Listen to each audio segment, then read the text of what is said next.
Básicamente, el keynesianismo es una pseudo teoría económica que ha hecho mucho daño a la humanidad.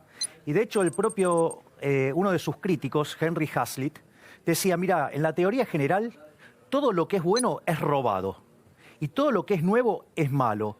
Y todo lo que hace al cuerpo keynesiano, ¿sí?, básicamente que después se instaura en el diseño de políticas económicas y todo, tiene que ver con la parte mala de lo que yo también llamo la basura general, ¿no? Un libro pésimo. O sea, para entenderlo un poco también, para el que no viene del palo económico, cuando hablamos de Keynes, hablas de una intervención del Estado, hablas de un rol de mayor intervencionismo. Exactamente. Keynes básicamente, escribe ese libro como una suerte de panfleto dedicado a la corporación política de la cual era parte. Y de hecho, el propio Keynes, en su, si vos querés, idea era instaurar el comunismo por mano suave. Esto es como cuando vos querés cocinar un sapo. Sí. O sea, vos no lo tirás al agua caliente porque el sapo salta. Entonces, ¿qué haces? Lo pones en agua fría y los vas calentando. Cuando se quiere acordar, el sapo es boleta. Bueno, ¿Y quién es el sapo?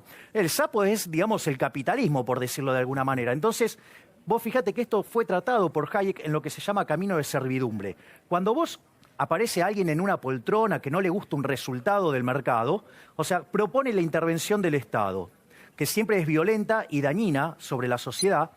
Y el tema es que claramente lo que surge es que después aparece el fallo del Estado. Entonces eso demanda más intervención. Esto pasó en la Alemania nazi y cuando vos te querés acordar, es tan grande el tamaño del Estado que termina yéndose en una solución totalitaria. De hecho, no debe llamar la atención que Keynes apoyara a Mussolini, que apoyara a Keynes y que además cuando volvió de Rusia escribió unos ensayos que prácticamente festejaba plenamente lo hecho en la revolución, sino que lo único que cuestionaba, ¿sí?, era la violencia con la que se aplicó propio de los judíos, o sea que además era antisemita. Javier, vamos a poner definiciones de acuerdo a tu firma.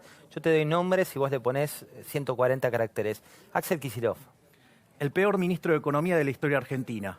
¿Por qué? Es el único que logró, teniendo los mejores términos de intercambio de la historia y con tasas de interés en el piso, que la economía argentina, el PBI per cápita cayera. Verdaderamente es un milagro del mal. Alfonso Pratgay.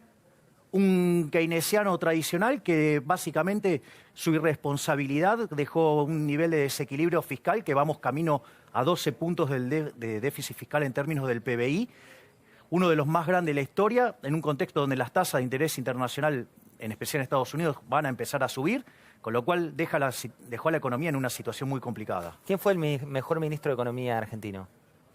Me parece que quien más ha hecho en el caso argentino fue Domingo Cavallo durante el primer gobierno de Menem, que logró domar una hiperinflación, ¿no? Y emprendió un conjunto de reformas estructurales que verdaderamente fueron fabulosas y que sentaron las bases de un crecimiento genuino de un país que venía en franca decadencia. Ahora, bueno, después... ¿Pero por qué terminó como terminó? Digo, hoy cuando uno pregunta por Cavallo, 8 de cada 10 argentinos tienen un rechazo absoluto. Bueno, lo que pasa es que hay que recordar que Menem lo echó a Cavallo, después vino Roque Fernández y no hizo mucho, después vino el experimento progresista de la Alianza con Machinea, otro keynesiano irresponsable, ¿sí?, donde la característica de los keynesianos es que nunca quieren tocar el gasto público, ¿sí?, y eso después derivó en una crisis. Ahora, la realidad es que cuando vino el segundo Cavallo, vino a tratar de salvar los desequilibrios que habían dejado los antecesores. Y bueno, ¿Y el final por qué se dio como se dio? Bueno, porque cuando vos tenés una corrida con tipo de cambio fijo y no tenés la posibilidad de emitir la moneda contra la que fijaste el tipo de cambio, y eso cuando ataca al sistema financiero, ya está, digamos, no tenés vuelta atrás, porque el efecto del multiplicador bancario no lo podés revertir. Entonces, automáticamente te genera un desequilibrio en las monedas que...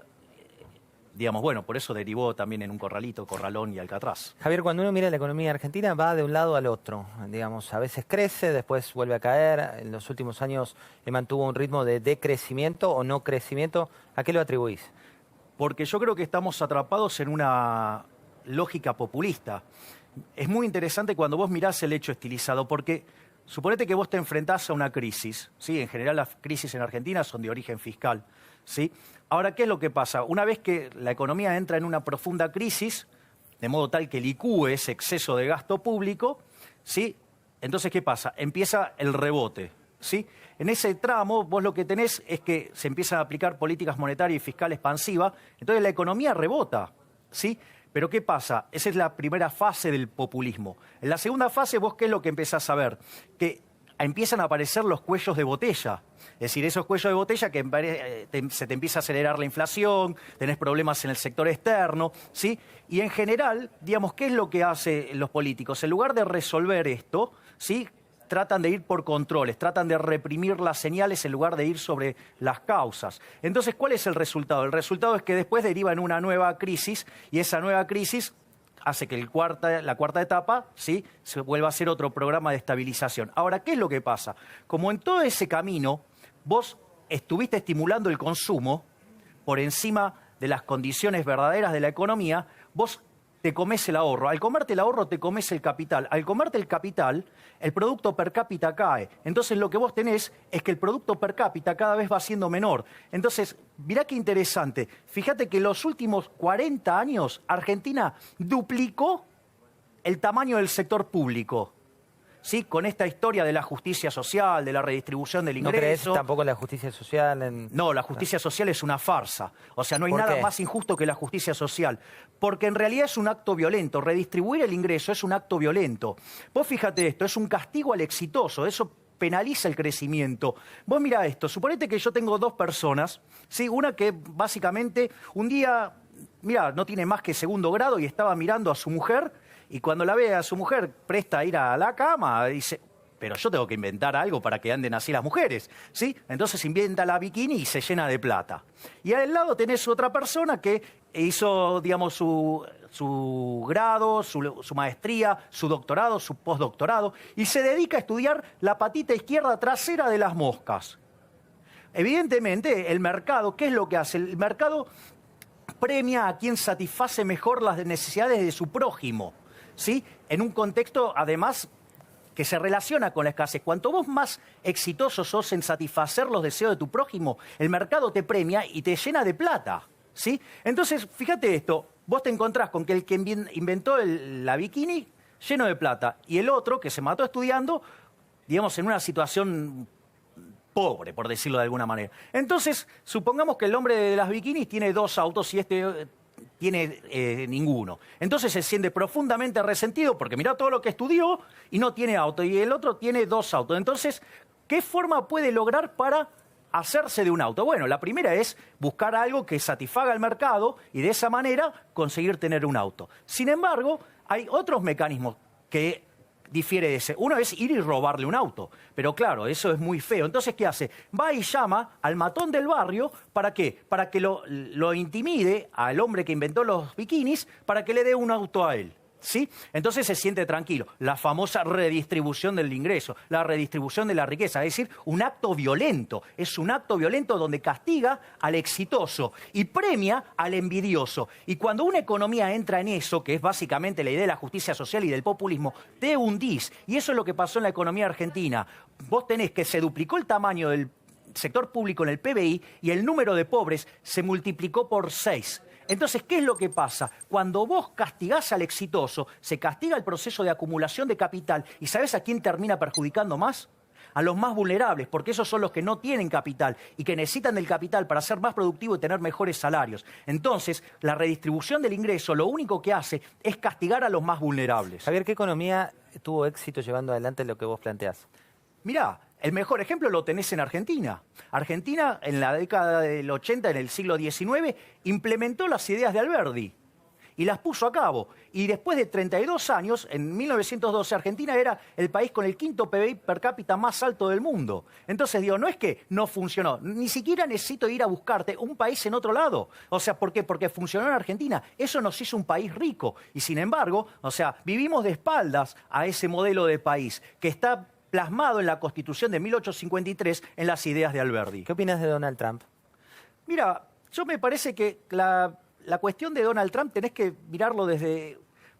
No, yo no me como, digamos, todo lo que me venden los medios, porque los medios son fuertemente opositores y detestan a algo que no sea lo que a ellos les gusta. Vos fijate lo que están haciendo los artistas. Vos sabés que hay un libro de Mises que se llama La mentalidad anticapitalista. Léelo porque todo lo que están haciendo los artistas en Estados Unidos es de manual. Es decir, ¿Y lo que hace Trump de qué es? mira, yo diría con lo de Trump hay que tener mucha mesura. Primero, vos sabés que cuando fue Reagan presidente, su jefe de asesores fue Milton Friedman. Milton Friedman, junto a su mujer, Rose Director, o también conocida como Rose Friedman, escribieron un libro que se llama La tiranía del status quo. Y en el último capítulo dice, mira, está el triángulo de hierro del status quo, que es muy difícil que pase algo después de los 180 días, porque te dice, mira, se compone de 3 partes. Una son los políticos cazadores de votos, la burocracia y los beneficiarios de los programas públicos. Entonces lo que dice es, mira, Reagan era una persona que tenía las ideas correctas, que tenía la intención de llevarlas a cabo y las puso en marcha. Y a los 180 días el triángulo del status quo lo devoró todo. En el caso, digamos, de Trump hay algunas complicaciones adicionales, porque si bien es cierto que las 2 cámaras son son mayoría republicana, también es cierto que los republicanos estuvieron en contra de Trump. Entonces, yo digo, el poder de acción que va a tener Trump es muy limitado. ¿Y sabes lo que va a quedar? Que fue lo mismo que quedó con Reagan, la baja de impuestos.